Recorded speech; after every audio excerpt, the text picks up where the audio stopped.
CM Revanth Reddy Davos tour super hit అంటున్నారు Telangana PCC president sir. రాష్ట్రానికి కుప్పలు తెప్పలుగా పెట్టుబడులు వస్తాయంటున్నారు ఆయన.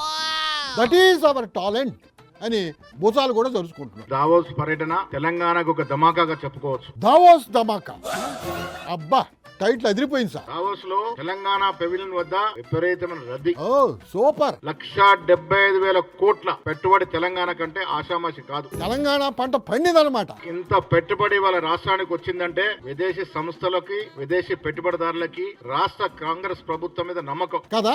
ఆ నమ్మకాన్ని నిలబెట్టుకోవాలి. మరి తెలంగాణ రైజింగ్ 2050 అనే విజన్ ఇవాళ ఈ రాష్ట్రానికి గేమ్ చేంజర్ గా మారిందని చెప్పడంలో ఏమాత్రం అతిశక్తి లేదు. మీది రైజింగ్ 2050 అయితే బాబు గారిది విజన్ 2047.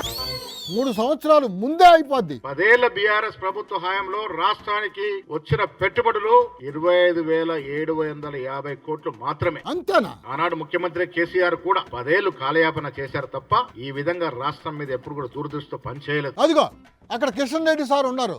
సార్, రేవంత్ రెడ్డి గారి దావోస్ టూరు సక్సెస్ అయిందంట, మీరేమంటారు? అదిగో అక్కడ కిషన్ రెడ్డి సార్ ఉన్నారు. సార్, రేవంత్ రెడ్డి గారి దావోస్ టూరు సక్సెస్ అయిందంట, మీరేమంటారు? తెలంగాణకు లాభం చేకూరితే ఎవరు కూడా దాన్ని విమర్శించాల్సిన అవసరం లేదు. అంతే కదా మరి. కానీ తెలంగాణలో ఉన్నటువంటి వాళ్ళందరినీ తీసుకెళ్లి దావోస్కి వెళ్ళి అక్కడ అగ్రిమెంట్ చేసుకుంటే ఏందో నాకు అంతే అర్థం కాలేదు.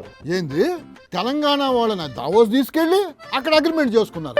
తెలుగు సినిమాలో పాటలు ఫారిన్ రోడ్ల మీద షూట్ చేసినట్టుగా ఇక్కడ కంపెనీలు కూడా దావోస్ వెళ్ళి అగ్రిమెంట్లు చేసుకోవడం ఏంది సార్ ఇది? ఏదో దావోస్కి వెళ్ళి ఇన్వెస్ట్మెంట్స్ వస్తున్నట్టు ప్రచారం చేశారు. ఓకే, కానీ తెలంగాణలో ఈరోజు పరిస్థితి ఏంది? రియల్ ఎస్టేట్ వ్యాపారస్తులు కూడా ఇతర రాష్ట్రాలకు వెళ్ళిపోతా ఉన్నారు. పారిశ్రామికవేత్తలు ఇతర రాష్ట్రాలకు వెళ్ళిపోతా ఉన్నారు. అది సరే గాని దావోస్ పెట్టుబడుల గురించి కొద్దిగా చెప్పండి సార్. ఇల్లు చక్కదిద్దుకోకుండా మరి ఇల్లు అలకగానే పండుగ కాదనే విషయాన్ని నేను ఈ సందర్భంగా ముఖ్యమంత్రి గారికి దావోస్ విషయంలో మనం చేస్తాం. పెట్టుబడులు రాకపోతేనేమో రావటం లేదు అంటారు, వస్తాయంటే ఏమో ఇలా సామెతలు చెప్తారు. కాస్త ఎంకరేజ్మెంట్ చేయండి సార్.